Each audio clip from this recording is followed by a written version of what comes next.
5 minute में आपको परिचय बता दूं, क्या क्या बताऊं, समझ में नहीं आता। भाई जिसने मेरा परिचय सुना हो जरा 5 मिनट में बता दे आके, यहाँ मुझे तो मालूम है जी। बाबा ने वरदान कैसे दिया? चलो एक ही बात बता देता हूं जो इन्होंने कही है। अब 5 मिनट के हो सकता है 6-7 मिनट भी हो जाएं। तो एक इवेंट जो इस लिखने के कार्य से संबंधित है वो बताता हूं। वो ये कि जब मैं पहली बार मधुबन में आया था तो रात्रि की क्लास थी। उन दिनों में ये ईश्वरी विश्वविद्यालय इस बिल्डिंग में नहीं था, बल्कि उससे पहले एक ब्रिज कोठी नाम से रास्ते में आती है एक बिल्डिंग, भरतपुर महाराजा की कोठी, उसमें इंस्टीट्यूशन लोकेटेड था। तो उसमें रात को जब क्लास समाप्त हुई तो हम लोग अपने रेस्ट के लिए अपने अपने कमरे में गए। मैं जिस कमरे में ठहरा हुआ था उसमें कोई 3-4 भाई और भी थे, बड़ा कमरा था। तो बाबा ने उस रात को मुरली के बाद कहा कि बच्चे, जो भारत के राष्ट्रपति हैं उनको एक चिट्ठी लिखनी है।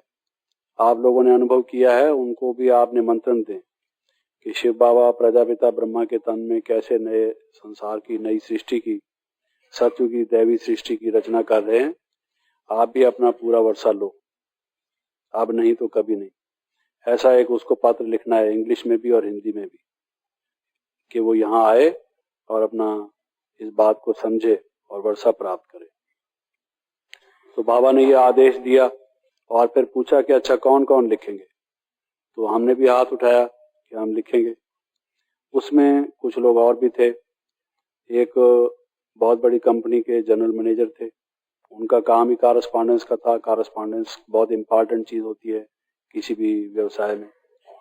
एक पार्लियामेंट के मेंबर थे, एक किसी यूनिवर्सिटी के प्रोफेसर थे, एक किसी ऑफिस के सुपरिटेंडेंट थे। ऐसे कुछ लोग थे उस पहले ग्रुप में आए हुए। तो उन लोगों ने भी हाथ उठाया, हमने भी वैसे ही हाथ उठाया। तो बाबा ने कहा हाँ बच्चे लिख लाना और फिर कल सुबह को दिखाना। उससे पहले ऐसा था कि जब मैं इस ईश्वरी विश्वविद्यालय में आया था, थोड़े दिन मुझे आते हुए थे, तो एक बहन जी जो हमें भी कोर्स कराती थी, वो कुछ दूसरे भाई जो हमसे पहले आते थे उनको बता रही थी कि अखबार में हमारे खिलाफ ये छपा है, तो आप लोग उसका कोई जवाब दो। तो वो उनको कह रही थी कि ये बेबुनियाद बात छपी है, आप कुछ उसको जवाब दो। तो मैंने सुना, क्योंकि मैं वेट कर रहा था कि ये फारिग हो जाएं तो मैं भी कोर्स करूंगा। कोर्स उन दिनों ऐसे तो नहीं था जैसे अभी व्यवस्थित रूप से कराया जाता है, डिस्कोर्स था बजाय कोर्स के। तो डिस्कोर्स कह दीजिए, कोर्स कह दीजिए, जो भी था। तो उन्होंने, जब मैंने सुना तो मैंने, जब उनकी बात खत्म हो गई तो मैंने कहा कि अगर आप कहें तो मैं भी कुछ अखबार वाले को लिख दूं। तो उन्होंने सोचा इसको 2-3 दिन तो हुए हैं आते हुए, इसको पता नहीं पूरा खुद भी अभी अनुभव है या नहीं। तो उन्होंने तो मुझे कहने के लिए नहीं कहा था पहले, लेकिन मैंने ही ऑफर किया कि अगर आप कहें तो मैं कुछ लिख सकता हूं। तो उन्होंने कहा कि अच्छी बात है अगर आप लिख सकते हो। तो मुझे लौकिक नाम, जैसे मेरा नाम जगदीश चंद्र है, तो मेरे माता पिता मुझे ऋषि नाम से बुलाते थे, दोस्त किसी और नाम से बुलाते थे। और लिखने में कभी कभी मैं कॉलेज की मैगजीन में या कुछ लिखता भी था तो वो और किसी नाम से लिखता था, पेन नेम से।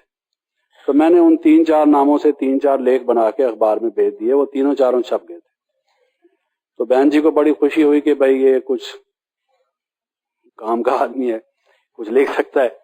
चलो शायद मेरी रिपोर्ट गई होगी मधुबन में, तो वो तो मुझे नहीं मालूम। और वो कोई खास बड़ी बात नहीं थी, 1-2 अखबारों की बात थी। उसको उर्दू में छपा था, कुछ हिंदी में छपा था, कुछ इंग्लिश में छपा था, और तीनों भाषाओं में मैं कुछ लिख सकता था। तो मैंने उर्दू में भी लिख के भेज दिया था, हिंदी में भी और इंग्लिश में भी, सभी अखबारों में छप गया था। फिर उसके बाद जब मधुबन आया, जिसकी बात मैं पहले आपसे बता रहा था, तो बाबा ने लिखने के लिए कहा। अब ऐसे तो संसार में बहुत अच्छे अच्छे लेखक हैं जो लिखते हैं, तो उनकी बहुत लाखों की संख्या में बुक छपती हैं, लोग पढ़ते हैं, उनको प्राइजेस मिलते हैं। अब मैं कोई वैसा लेखक तो नहीं था, एक गुजारे लायक अपनी बात कहने को कह देता था, जैसे कह सकते हैं किसी बात को स्पष्ट रीत से। तो वो उतना सा थोड़ा सा मात्र समझिए कि मुझ में ये थोड़ी बहुत योग्यता थी। लेकिन इस ईश्वरी कार्य के लिए जैसा लेखक होना चाहिए था, वो तो अगर कोई वैसा लेखक होता तो शायद काफी समय पहले ही बाबा का संदेश मिल जाता, आप लोग भी बहुत जल्दी आ जाते। जैसे भी था, तो बाबा ने जब लिखने के लिए कहा तो मैंने कहा कि मैं भी लिख लाऊंगा। तो हुआ ये कि जब हम अपने कमरे में गए तो लाइट ऑफ हो गई। तो अब सुबह की क्लास उन दिनों में मेरे ख्याल में 4:30 बजे होती थी, 4 या 4:30 बजे। 4 से 4:30 योग होता था। उसके बाद मम्मा आती थी, वो मुरली चलाती थी, फिर उसके बाद बाबा आते थे। ऐसे ही क्लास का टाइम था। तो सुबह तो नहाने धोने और तैयार होने में टाइम लगना था, यही टाइम था लिखने का। लेकिन वो लाइट ऑफ हो गई। तो हमारे कमरे में और भी थे, उन लोगों ने भी सोचा था कि हम भी लिखेंगे। तो वो कहने लगे कि आप कैसे लिखेंगे, अब तो अंधेरा हो गया है, चलो सो जाते, फिर कल देखेंगे। बाबा कहेंगे तो बाबा को कह देंगे कि बाबा वो तो अंधेरा हो गया था। तो हमने कहा कि नहीं, ऐसा नहीं है, बाबा का ये हमारे लिए पहला आदेश है। ये सदगुरु कह दीजिए, टीचर कह दीजिए, पिता कह दीजिए, उनका पहला हमारे प्रति फरमान है। और हम कहेंगे कि हम नहीं करेंगे तो ये तो अवज्ञा करने की आदत पड़ जाएगी। और शिव बाबा तो त्रिकालदर्शी हैं, उनको जरूर मालूम रहा होगा कि भाई लाइट चली जाएगी। उसके बावजूद भी उन्होंने कहा कि आप लिख लाना, तो हम तो लिख के जाएंगे। तो उन्होंने मेरे ऊपर मजाक उड़ाया कि अजीब सा आदमी है, अंधेरे में कैसे लिख जाएगा, कोई बिल्ली जैसी आंखें थोड़ी है इसकी जो लिख के जाएगा। तो मेरे ऊपर मजाक, आपस में 3-4 थे वो, उन्होंने तो अपना एक ने कुछ कहा, क्या याद नहीं मुझे, तो आपस में हा हा करने लगे, वो अट्टहास करने लगे। तो मैंने सोचा कि ठीक है, अपना अपना विचार है, मैं तो इस बात को करूंगा। तो फिर एक टार्च, विश्वरतन भाई हैं यहाँ पर, ये उन दोनों टार्च दिया करते थे जिनके पास नहीं होती थी। इन्होंने हमें एक टार्च दी हुई थी, क्योंकि वो जो जगह थी उसकी जमीन ऊंची नीची थी, पथरीली जमीन थी, किसी का पांव ठीक जगह न पड़े तो मोच आ सकती थी। उन्होंने हमें टार्च दी थी। तो मैंने सोचा मैं टार्च ऑन करके लिख लूंगा। जैसे ही टार्च की, वो भी वैसे ही गुल थी। तो वो बिल्कुल इतनी मध्यम थी, उसके सेल पता नहीं किस जमाने के थे, तो वो भी कुछ ऐसे नहीं थे कि उसमें लिखना संभव हो। तो जब मैंने टार्च ऑन की तो वो और एक दफा हंसे, जैसे अभी आप हंसे, तो वो भी मेरे पर हंसे कि ये खामखा का व्यर्थ कोशिश कर रहा है। तो फिर एक दफा कहका हुआ मेरे ऊपर। तो मैंने कहा भाई मैं लिखूंगा तो सही। तो मैंने देखा कि वो जो नीचे रोड है, रोड पर स्ट्रीट लाइट, अभी जब आज भी मुरली में था ना भाई, पढ़ लेते हैं तो वैसे ही, तो वो मैंने रोड लाइट जब देखी तो मैंने सोचा कि वहीं जाके देख लेते हैं। जैसे आजकल कड़ाके की सर्दी है, वैसे ही कड़ाके की सर्दी थी, यही दिन थे लगभग। तो हमने सोचा कि लिखेंगे जरूर। तो रात को वहां जाके ठंडी में मैंने पहले हिंदी में लिखा, फिर उसको लिख के कटा-फटा उसको ठीक किया, सुधारा संवारा, फिर उसको फेयर किया एक अच्छे कागज पर, क्योंकि शिव बाबा को दिखाना है कितनी बड़ी अथॉरिटी है। उसमें कोई शब्द ओवर राइटिंग नहीं होनी चाहिए, कोई कटा हुआ नहीं होना चाहिए, लाइनें सीधी होनी चाहिए, सब कुछ ठीक होना चाहिए, बड़े एक अदब से, प्यार से, और ये कौन है उस ख्याल से, अपने मन से मैंने वो ठीक किया। फिर इंग्लिश में शुरू किया। इंग्लिश का मुहावरा अलग होता है, एकदम 100% ट्रांसलेशन नहीं होता है। तो इंग्लिश में लिखा, लिख के फिर उसको करेक्ट किया, फिर ठीक ठाक करके फिर उसको फेयर किया ताकि बाबा को दिखाऊंगा। तो वो लगभग कोई 3-3:30 बज गए सुबह के। 3-3:30 बजे जब मैं गया तो जैसे अभी रिकॉर्ड बजता है, तो वो रिकॉर्ड जाग सजनिया जाग का उन दिनों रिकॉर्ड बजता था। तो जाग सजनिया जाग नवयुग आया, ऐसा कुछ गीत था। तो वो रिकॉर्ड बजने शुरू हो गया था। और वो जो भाई थे सोए हुए, वो भी उठ खड़े हुए। उन्होंने देखा कि मैं नीचे से आ रहा हूँ। सुबह रात को भी उन्होंने देखा था ये नीचे जा रहा है, उन्होंने मना किया था। तो उन्होंने देखा कि अभी लिख के आया है, सारी रात ये सोया नहीं।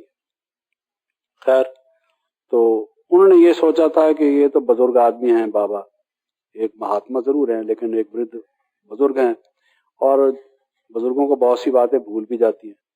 तो उन्होंने ये समझा था पता नहीं बाबा सुबह पूछेंगे भी सही या नहीं, ये खामखा का सीरियस हो रहा है, ऐसे ही नहीं है लाइट तो भी लिखे जा रहा है, बेकार में अपना टाइम, नींद भी गंवा रहा है। उनके व्यवहार से मुझे ऐसे लगा कि उन्होंने बाबा को पहचाना नहीं। जैसे बाबा कहते हैं कि साधारण तन में आता हूं, तो उन्होंने उस साधारण तन को ही देखा।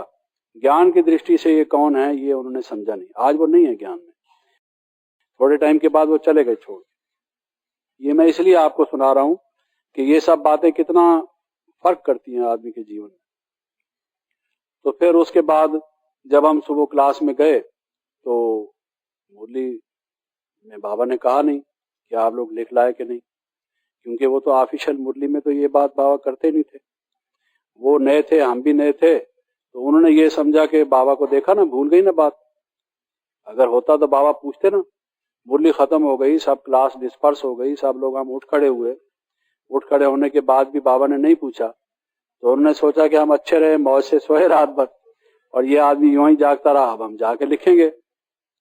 तो जब क्लास समाप्त हो गई, बाबा उठ खड़े हुए, तो बाबा ने कहा कि बच्चे आज हम पिकनिक करने पहाड़ी पर चलेंगे और नाश्ता सब वहीं करेंगे।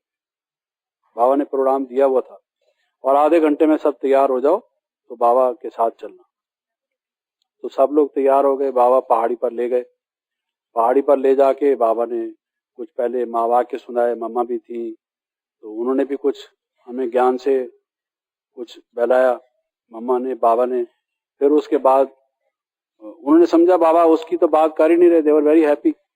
वो बार बार मेरी तरफ देखते थे, ऐसे ऐसे करते थे, खुश थे वो, तो जैसे मेरे को डिफीट दे रहे थे वो।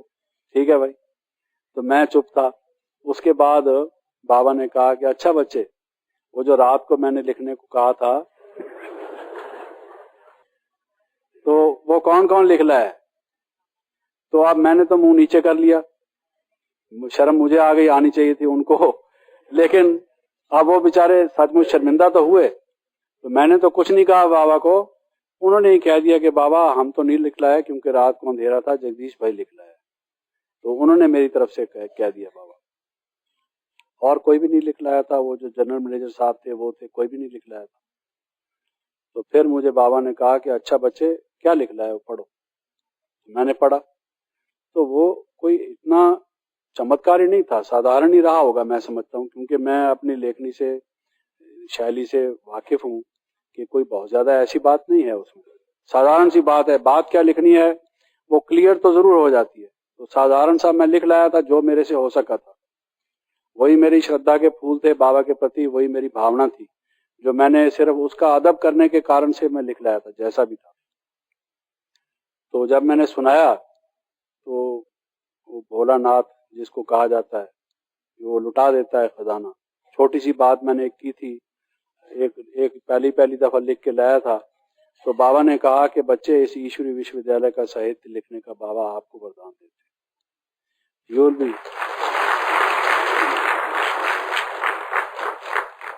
तो बाबा ने उसी दिन कहा you will be the chief spokesman of the institution.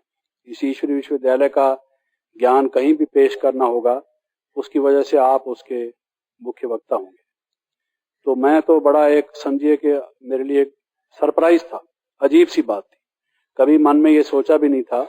मैं तो जो बाबा में भावना थी, जो पहचाना था शुरू से, मुझे बाबा के प्रति एक स्नेह, अगाध प्यार था, उसके लिए कुछ सुमन से मैंने गूंथ दिए थे उसमें।